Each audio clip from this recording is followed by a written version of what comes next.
Please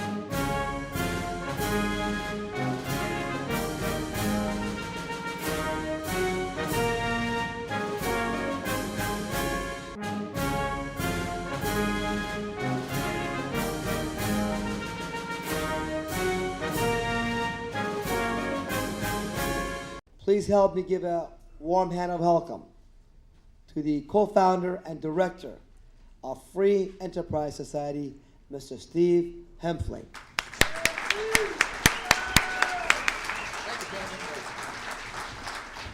He likes to embarrass me. Well, I want to thank Payment and Freedom Law School for putting this on. I know they go to a lot of work. And I want to get that out of the way because he only gives me about 5 minutes. I say hello and he's already waving me down over here, it seems like anyway. Important things to remember. You've heard of Confucius probably. Confucius say, very important philosophers like that. Well, we have some in our very midst here. It's not my regular presentation, but I kind of wanted to bring this to your attention.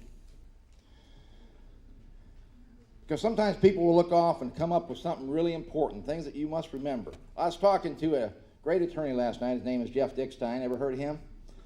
And then he got this far-off look, kind of like Confucius would get, and he said, 99% of the lawyers give the rest a bad name.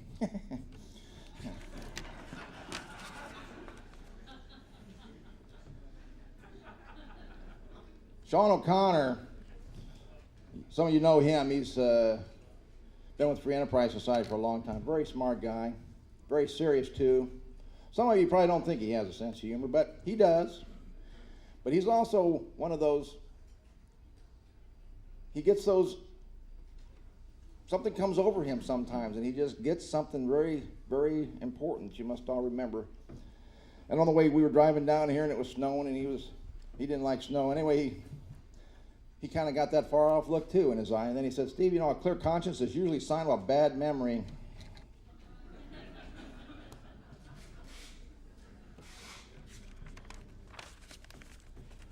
Now, if somebody told me we're going to have tables here next to IRS agents and FBI agents and former people of the government, I wouldn't have believed them a few years ago. But we have one in our midst here.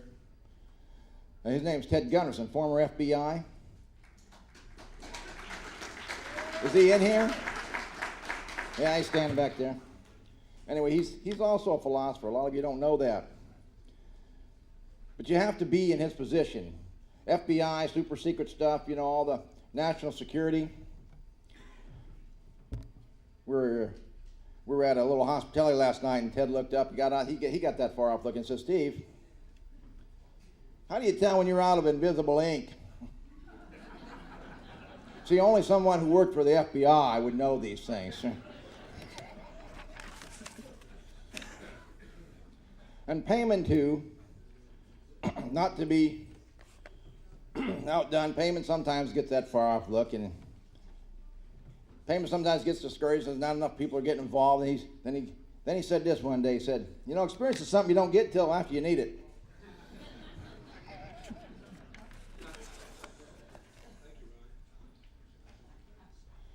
Some of you know the United States Justice Department is trying to stop me from talking to you people. So I want you to know, when I give this presentation tonight, that you're not supposed to know this. Income tax. Anyone heard of the IRS in here? That's good. That saves some time. Franchise Tax Board is a local organization here in California. Anyone heard of them? Okay. We were talking with Sean last night about a new theory I have, and that is the type of shoe that you wear changes your personality. You ever heard that theory? When you don on a really nice $500 pair of cowboy boots, it changes your personality, doesn't it? And you get tougher. And you just want to go out to some place and do something, because you got boots on. Well, so it is with knowledge and education. So we're going to talk about that tonight. There's some people in the past that actually believed in justice. Justice Hugo Black said loyalty comes from the love of a good government, not fear of a bad one. Is that true? That probably is true. Does anyone fear our government today in the United States?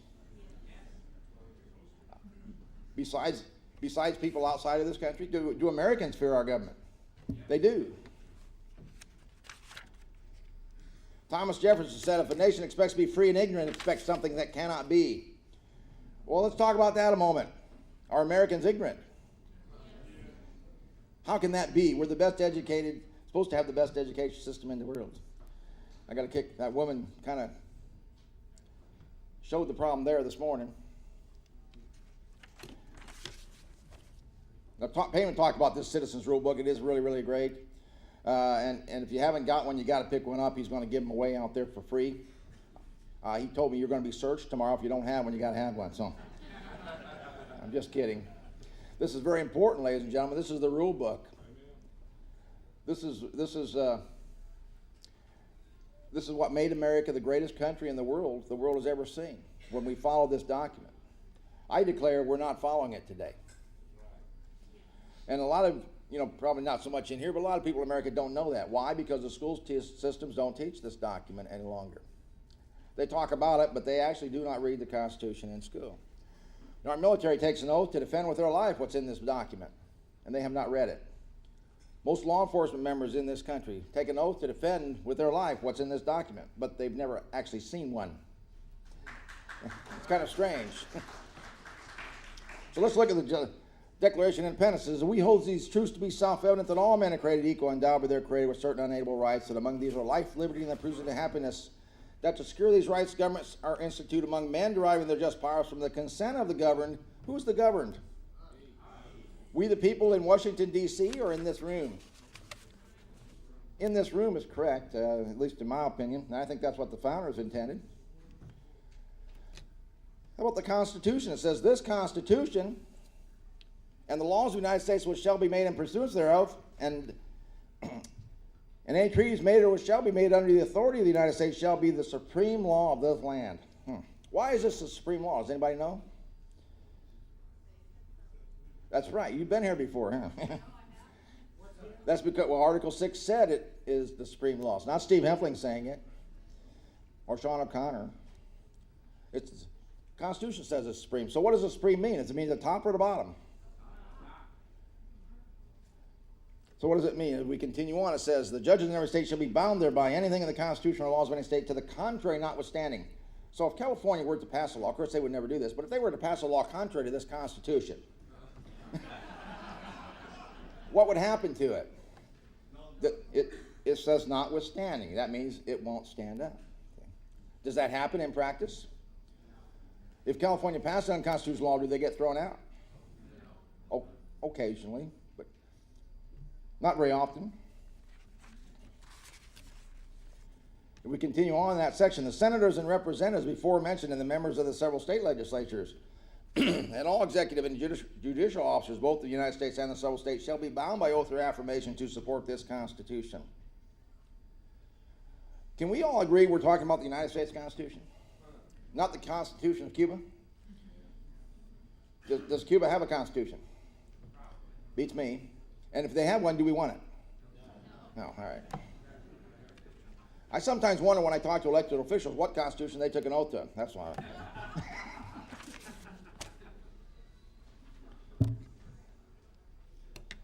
Norton versus Shelby County. I'm going to tell you how important the Constitution is. This is a United States case, by the way, not a Cuban case. It says an unconstitutional act is not law, confers no rights, it imposes no duties, it affords no protection, it creates no office, it is in legal contemplation, is inoperative as though it had never been passed. Is that very powerful? It sure is. Let's talk about filing returns. We're supposed to be talking about returns. Now remember what I said earlier. The Justice Department is saying what I'm telling you is false. So let's look at what we have here.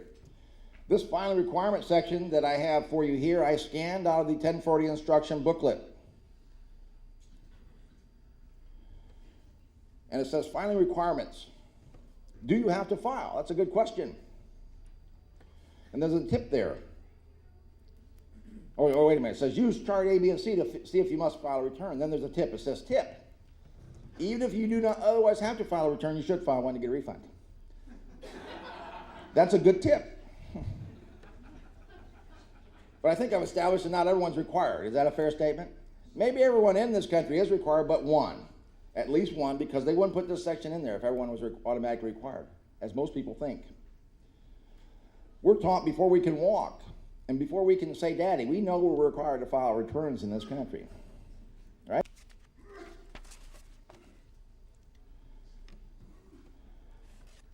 The United States Constitution, Fifth Amendment, is that involved with filing of income tax returns? We have a quote here, part of it. No person shall be compelled in any criminal case be a witness against himself. Is that involved with income tax returns?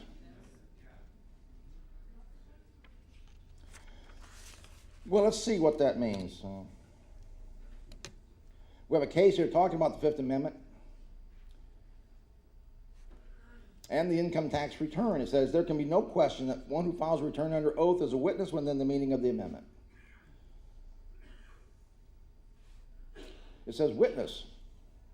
Doesn't the Fifth Amendment say you're not required to be a witness against yourself? So you waive your Fifth Amendment right when you file an income tax return. I think that's pretty clear. And it's not me saying it. This is Sullivan versus United States.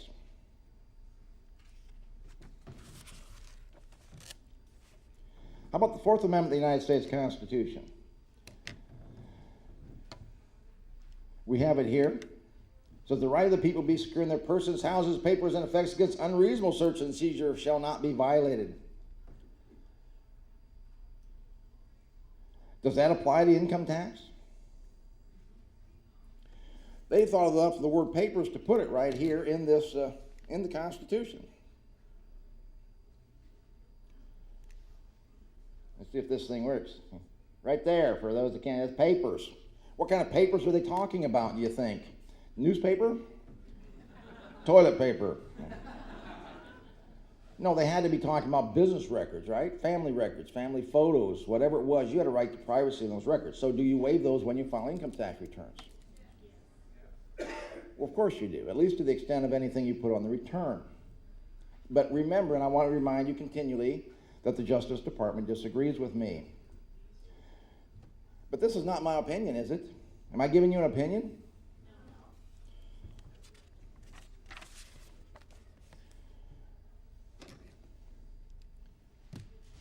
Can you be required to waive constitutional birthrights then? We have a couple definitions here out of a law dictionary even. It says if you're going to waive something, you abandon, throw away, renounce, repudiate. Oh, not up there yet. Surrender a claim, privilege, or right, to give up a right or claim voluntarily. In order for one to waive a right, you must do it knowingly and be possessed of the facts. Did the IRS tell you you were waiving your Fifth Amendment right and your Fourth Amendment right when you file a return? They did not, in so many words, but it is in the 1040 instruction booklet, sort of. We're going to talk about that. Another definition I like is constitutional right. You know, when you deal with government people, they like to talk about rights all the time. If you even listen to the news, or when it comes to tax time like it is now, the Congress is talking about taxpayer rights. What is that?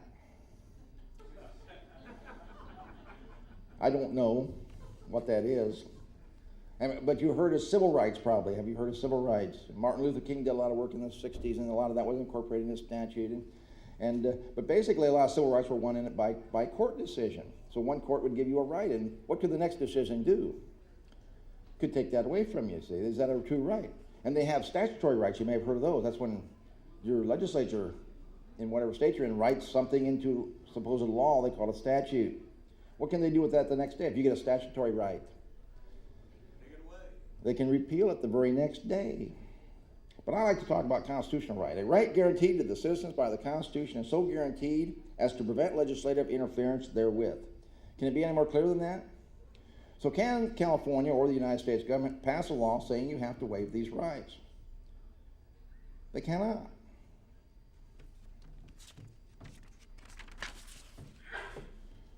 I don't believe so. So is the income tax voluntary? Have anybody heard of that before? It sounds silly. Some of you, this guy's a crackpot. We have a case here, Florida versus United States. And I want to point out again, the Justice Department thinks this is a false statement. I'm quoting from the Supreme Court, ladies and gentlemen. Our tax system is based upon voluntary assessment and payment, not upon distraint. Distraint means force. Maybe the IRS has not read this case.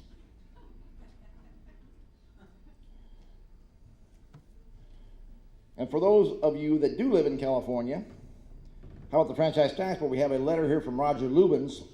He says, our Franchise Tax Board relies on its residents to voluntarily file their income tax returns.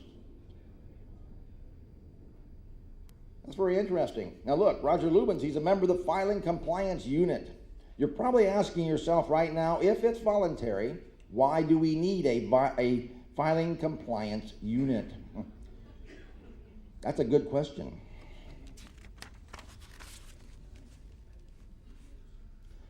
Handbook for Special Agents. Special agent is those people with the IRS that carry the guns and the badges and they make arrests. They're called criminal investigating agents. And they have a handbook, which kind of looks like this.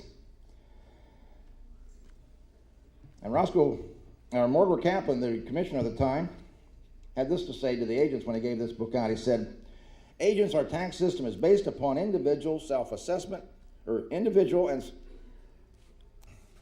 it's dark up here. All right. Individual self-assessment and voluntary compliance. The material contained in this handbook is confidential in character and must not under any circumstances be made available to the public or persons outside this service.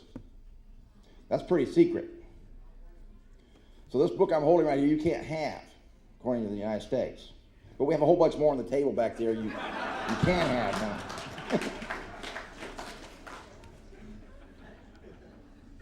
I went to a meeting about 1979, and someone talked about voluntary, and I thought the guy was a little crazy, but he said to me, Steve, you ought to call the IRS up.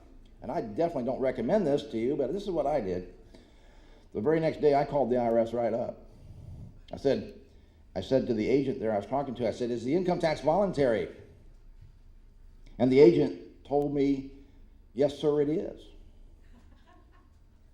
Well, this surprised me right there. So I paused for a moment, then I said, well, good. I don't want to volunteer anymore. And then the agent said something amazing to me. The agent said, but sir, you have to volunteer.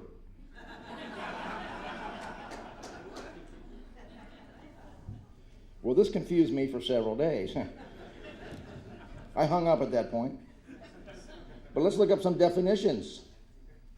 Voluntary, from Funk and Waggles, is proceeding from the will of one's own free choice.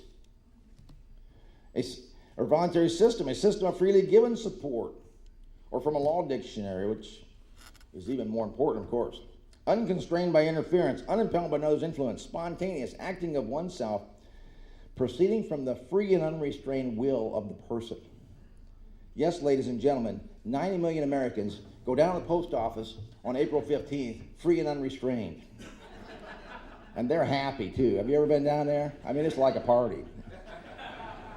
Isn't it, Larry? I mean, the television stations are down there, the newspapers are down there, and the radio stations are down there. Everybody that's got brochures to hand out pretty much is down there.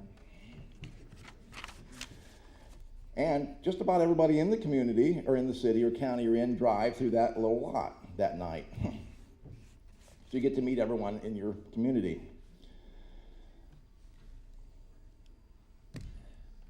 Disclosure, Privacy Act, and Paperwork Reduction Act notice. This you will find in the 1040 instruction booklet. So when you go home, you can look for this. I'm not sure. This is actually from the 2004 book. I found it on page 75. It's very difficult to find sometimes. They used to put it on page 2, right inside the cover, until people actually started to read it. So I have some sections marked here.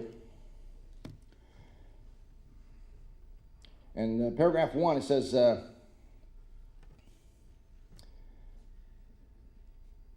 we're about in the middle there. We must tell you our legal right to ask for the information, why we're asking for it, and how it will be used. Well, that's good. We want to know this.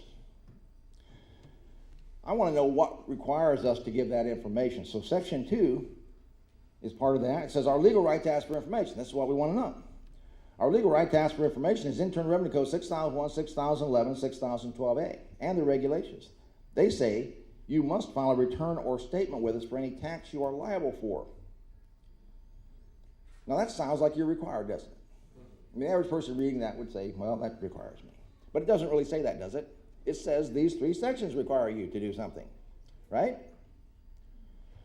Maybe we should look at those 3 sections before we make a decision. Conveniently, I have them on a slide here for you. Larry gave them to me just a little bit ago. Section 6001, now this is from the Internal Revenue Code, and remember the Justice Department says this information is fraudulent.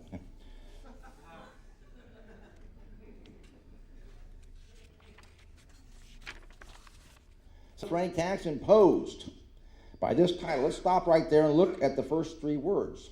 Every person liable. Does this make you liable for something? If it starts off with every person liable? I'm not an attorney, like some people here, but it just seems to me that this would apply to you after you've been made liable, however that is done. Is that a fair statement? Once I'm liable, I want to look at this section. It's going to be very important then. It must be the next section, 6011. Let's look at that. Oh, this is it. Look, general rule. Now we're getting somewhere. When required by regulation. Let's stop right there and look at when required. 2 words. Does that require you to do something? Not that I can tell. It must be 6012A.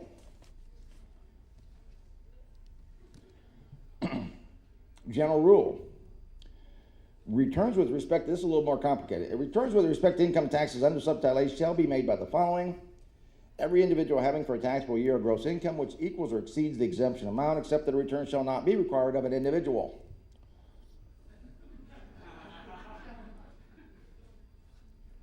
This is really genius when you think about it. They have a lot of codes like this. Now, did that make perfect sense to you? Doesn't make a whole lot of sense to me.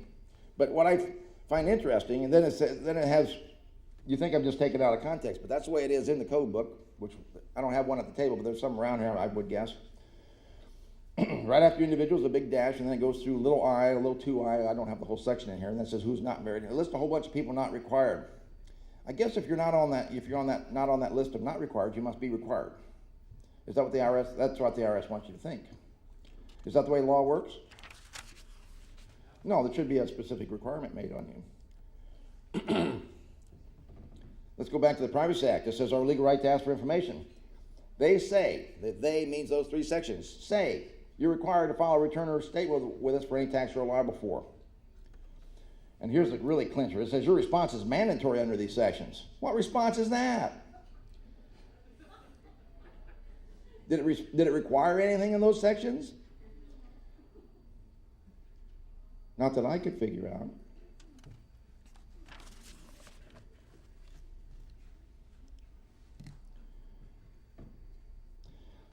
Now, if you are filing returns, people want privacy. And this is what the Privacy Act should be all about, right? Your information, you're giving personal financial information to the government. You wouldn't give to your neighbor or maybe your in-laws. So you want to make sure that's safe. Section 3 tells you, about in the middle there. For example, we may disclose your tax information to the Department of Justice to enforce the tax laws, both civil and criminal, and to cities, states, District of Columbia, U.S. Commonwealths, and possessions, and certain foreign governments. Who's left out? You are. If you want to get your own tax record from the IRS, a lot of times you have to go use the Freedom of Information Act because they won't give it to you. So you can feel safe about your personal financial information. Paragraph 4 that I had up there says, please keep this notice with your records. It may help you if we ask you for additional information. I think that's true because you can show that to the IRS agent. I did. After I made that phone call, that wasn't good enough for me. And I don't recommend this either, but what I did, I walked into the IRS building one day, unannounced, without an appointment, and I said something like this. I said, I've been to a meeting that said I'm not required to file, and I'm checking it out, and I want to see what your people had to say, or something like that. I know some of you don't believe me, but I did this. Anyway, they gave me 2 agents. They gave me 2 agents in a little room there, and they were very nice, and I let them talk, and they told me what a great honor it is to be an American and pay my fair share, and they went through all that. And then I brought my briefcase out, and I happened to have the 1040 instruction booklet with me, and I kind of went through the Privacy Act like I did with you here. And I had both those agents, and one of them was carrying a gun. I didn't know it at the time, but I guess that was a special agent. But I had both those agents scratching their head. They're saying, well, gee, I can see why you're having a question about this. But they decided my Internal Revenue Code was wrong or old or something, so they decided they're going to get their own. But it was, and they ran off and left me there for a while. And they came back after about 45 minutes, and they kind of sheepishly said, we cannot find our IRS code. And then they said, we're pretty sure yours is wrong.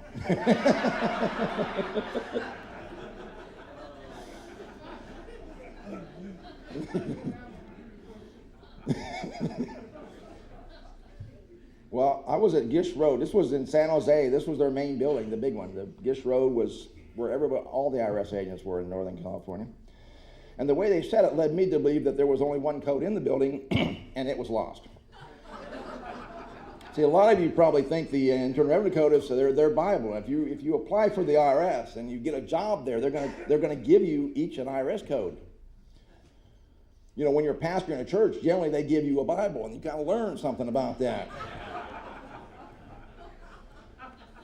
But not IRS agents. In fact, I kind of concluded that these agents never looked at the Privacy Act nor the Internal Revenue Code in their life.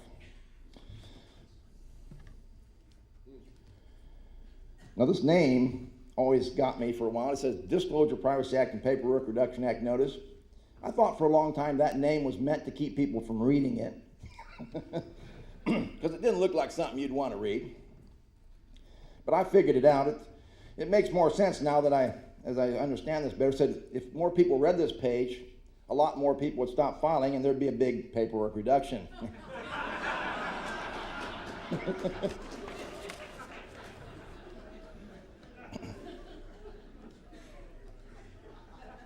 Well, who is required? We've got thousands of pages of code. It doesn't apply to anyone. Yes, we found a few requirements in the Internal Revenue Code. And one of those sections is 5703. It says liability for tax and method of payment. This may apply to some of you. It says, look, original liability, the manufacturer or importer of tobacco products. Who does that apply to? Anybody import or manufacture tobacco here? If not, this probably doesn't apply to you. And then it even shows you section 5701 is the imposition of the tax. That's kind of, they have to create a liability on a group of people that you can define, and then they impose a tax on you. 5701 is where they impose a tax. It says the rate of tax, and then they go through cigars on manufactured in or imported in the United States, and they go through all the rates. It's pretty clear who it applies to and what the tax is. Found another one, 5005, person is liable for tax. Oh, this must be it. The distiller or importer of distilled spirits shall be liable for taxes imposed by section 5001A1. Does that apply to anybody in here? Your beer meister in your bathtub doesn't count, sir. All right. And they even give you the section the tax is imposed on. It says imposition. And there is hereby imposed on all distilled spirits produced in or imported in the United States a tax at a rate of $13.50 per proof gallon, and it goes on. That's pretty clear.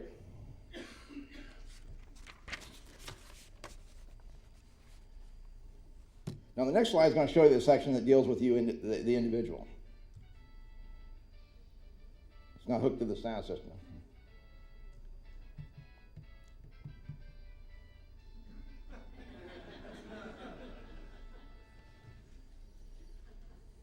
Now this is the code section that deals with the individuals that we found. Now you'll notice several things about this code.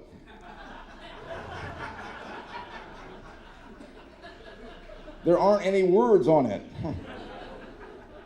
And we have trouble distinguishing what number code section they're talking about.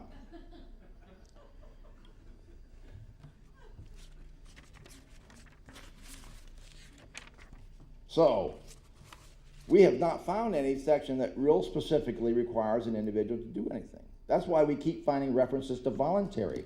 And by the way, the Justice Department says, me telling you it's voluntary is fraudulent. And by the way, we found over 200 voluntary references on the Internal Revenue Service website, as well as the court cases that we're talking about. So, the IRS should know that they're making false statements. Huh?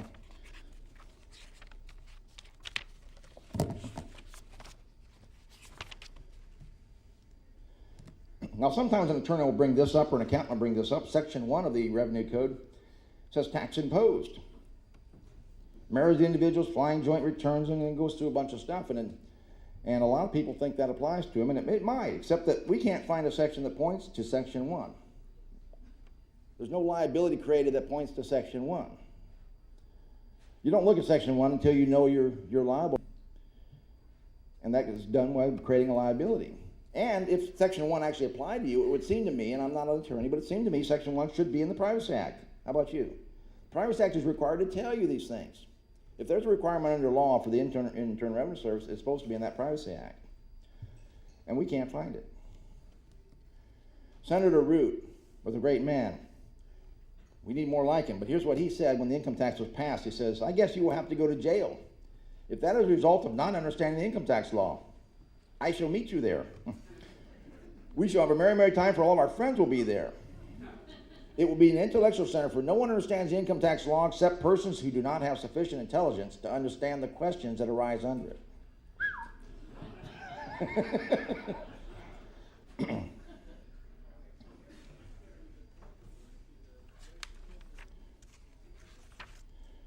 John Adams said, liberty cannot be preserved without a general knowledge among the people.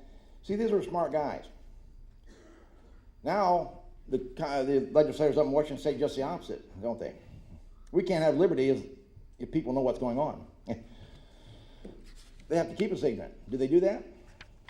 They try pretty hard. I don't see payment yet. All right.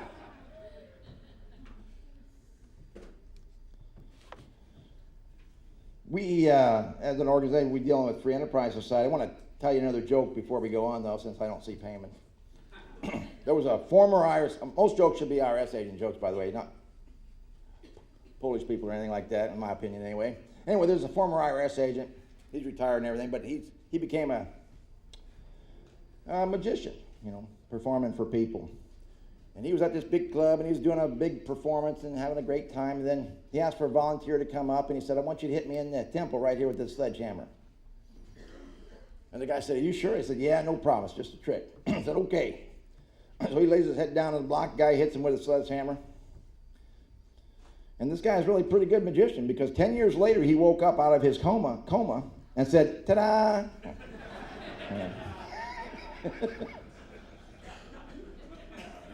All right. This front row is tough, right?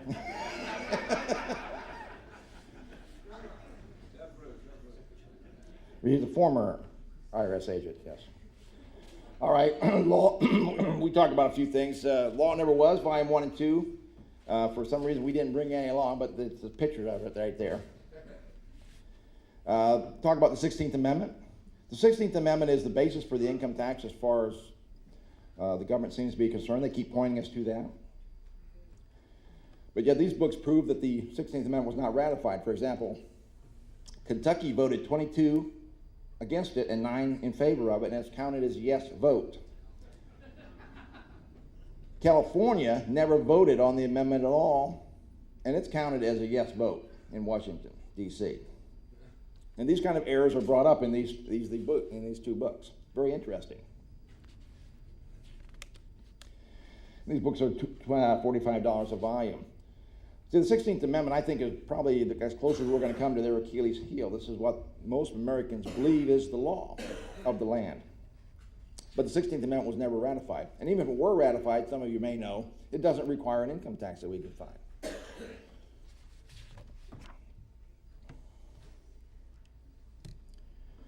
Step 2, and I'll show you what these steps do. 16th Amendment Reliance Package, that's what the picture evidence, we have them on the back table there. This is what happened since the publishing of the book. Bill Benson and Red Beckman published The Law Never Was. They went to every state in the Union, which was 48 of them at the time, and they actually collected the documents from each state showing what they did in the 16th Amendment ratification.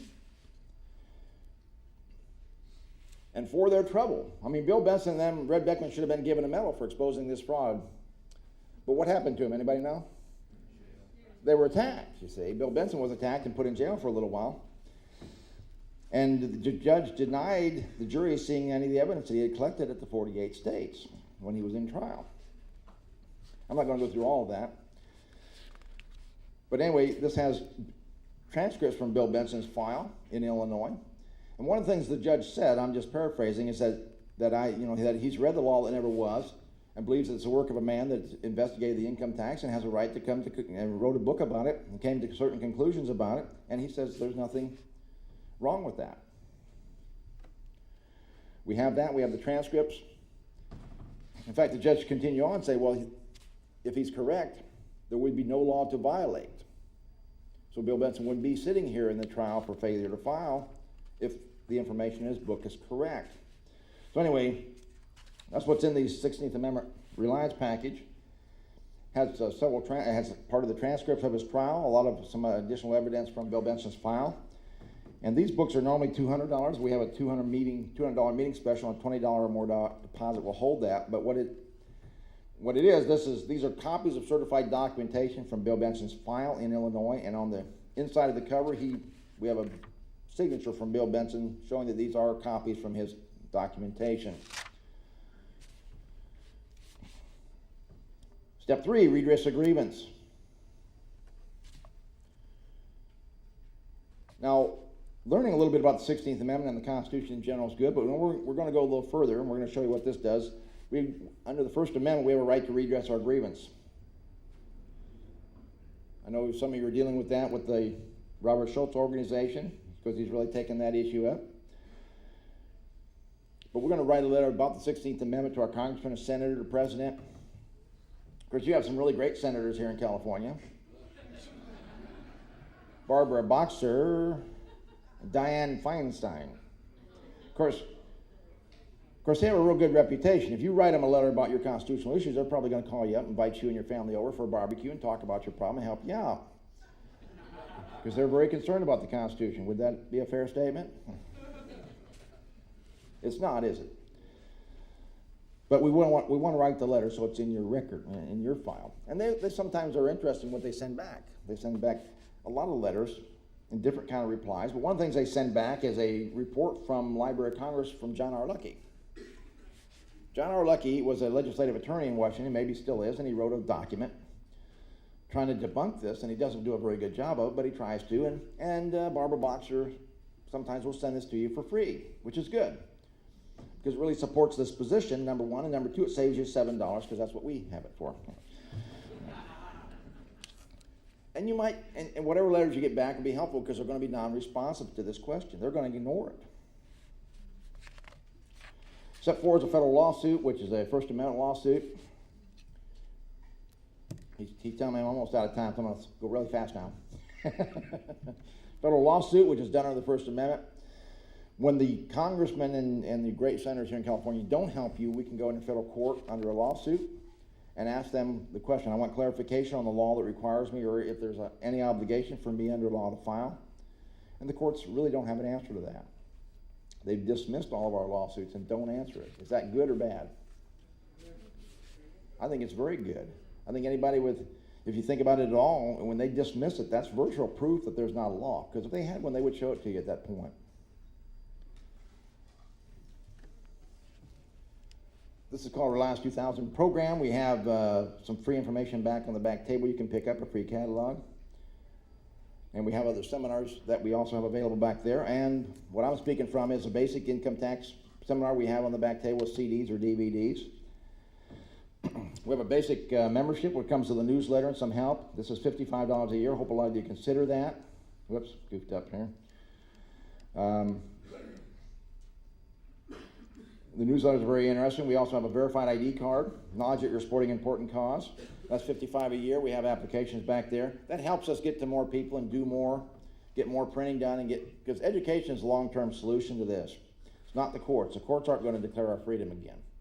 It's going to be the people, enough of them standing up to this. And Nancy Reagan gave us the answer. I think Nancy Reagan said, just say no. Remember that slogan?